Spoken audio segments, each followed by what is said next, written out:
એ સંપા, મંજુ, જમકુ ને હંસા, જરાક આમાંથી જોવો જી. આપણે ભૂલ્યું પડ્યું છે એ આપણા ઘરવાળા સગન, મગન, સવજી ને નાનકો આમાંથી દેખાય છે કે નથી દેખાતા?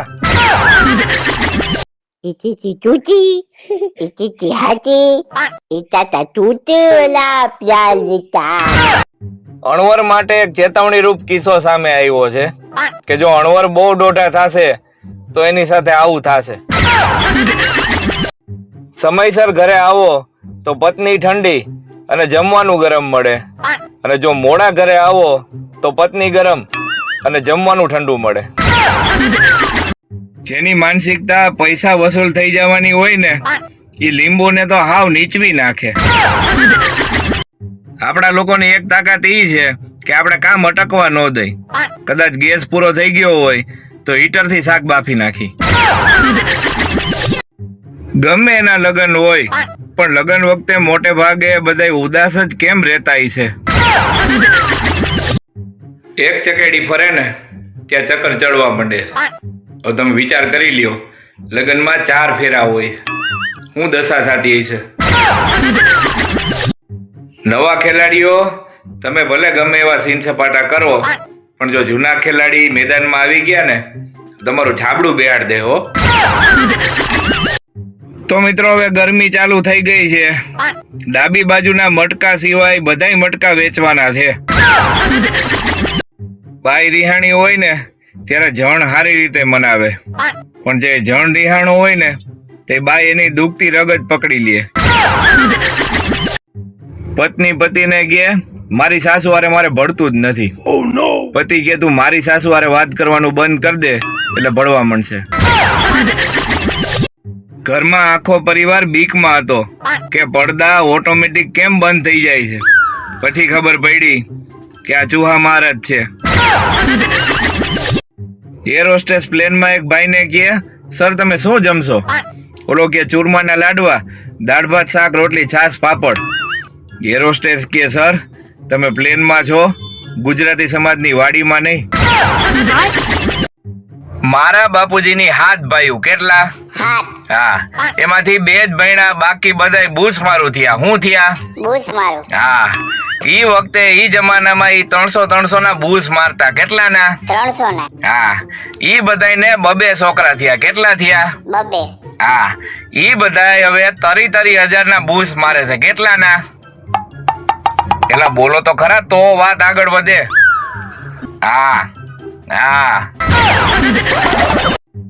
ડીજે ના અવાજથી ઘોડી ભડકીને કૂવામાં પડી. હારુથી વરરાજાએ વેલો ઠેકડો માર લીધો. આજે સવારે 5 વાગે ઉઠ્યો તો, અંધારું હતું. એનો અર્થ એ થયો કે માણસો ખોટું બોલે છે. આમાં જાયગા ત્યાંથી સવાર ક્યાં થઈ? આપણને એમ થાય શિયાળો છે તો થોડોક તડકો ખાવા બે. જો આવું કરવા વાળા માણસોને વાંચતા જ આવડતું હોય તો એ અંગૂઠા શેના લગાવત?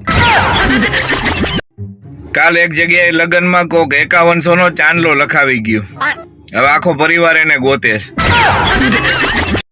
તો મિત્રો આને કહેવાય 36 માંથી 36 ગુણનું મળવું.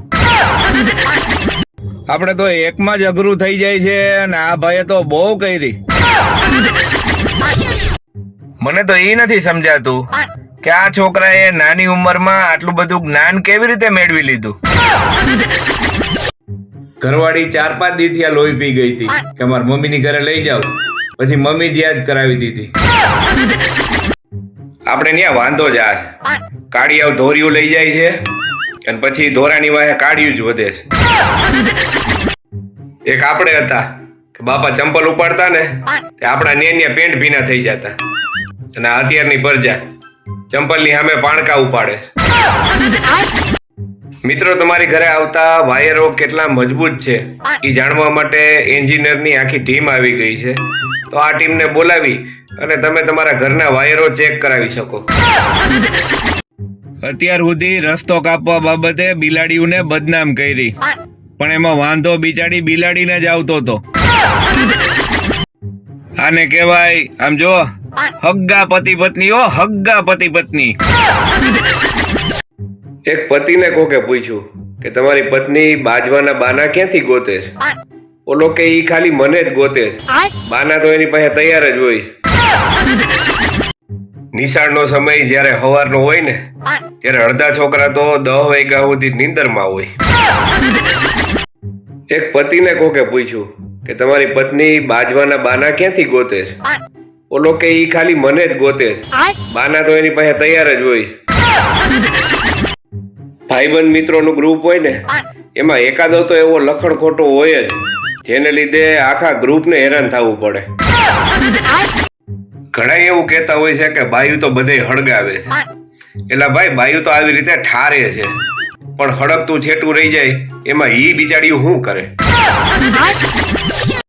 આપણી મમ્મી ભેગા ખરીદી કરવા ગયા હોય અને દુકાનવાળો વસ્તુ નાખીએ 1500 અને આપણી મમ્મી કે 250, તો એમ થાય કે આ ધાબળા ઓઢી લઈને થોડીક વાર ક્યાંક હંતાઈ જાય.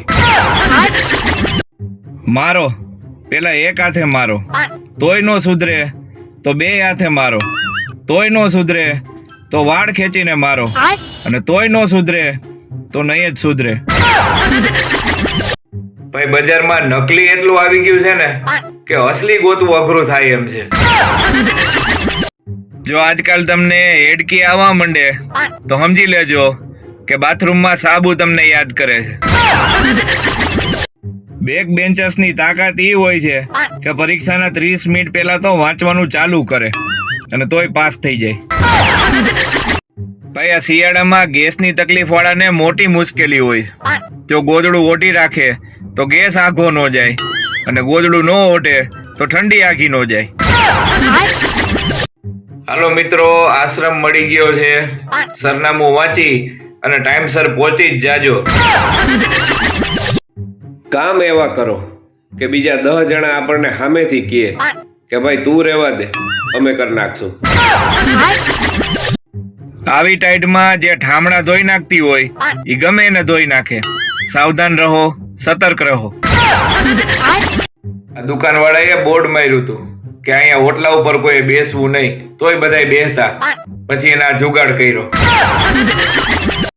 એક છોકરો એના પપ્પાને કહે, પપ્પા આજે હું પ્રિયા હારે નાયો. એના બાબાએ તો ઢીબી નાખ્યો. ઓલો છોકરો કે, પપ્પા પ્રિયા હાબુથી નાયો. ભાઈ રીટા નામની છોકરી સામે કોઈ દી હામું થાવું નહીં, કારણ કે જો એના નામની જેમ ઈ ઊંધી હાલે તો ટારી દે. ભાઈ રીટા નામની છોકરી સામે કોઈ દી હામું થાવું નહીં, કારણ કે જો એના નામની જેમ ઈ ઊંધી હાલે તો ટારી દે. હવા છે ને ભાઈ ઈ નરી આંખે જોઈ શકાતી નથી, પણ છતાંય અહીંયા આપણે અમુક લોકો જોઈને કહી દઈએ કે આને હવા આવી ગઈ હો. સીધા સાદા છોકરાઓ માટે પરણવું એ થોડીક કપરી પરિસ્થિતિ છે, કારણ કે પપ્પાની પરીઓને ગમે છે તો છપરી જ. તમારા સસરા તમને ખુશીથી એક મોટરસાયકલ લઈ દે, પણ તોય તમારા નસીબ હોય તો તમે બેહી શકો ભાઈ.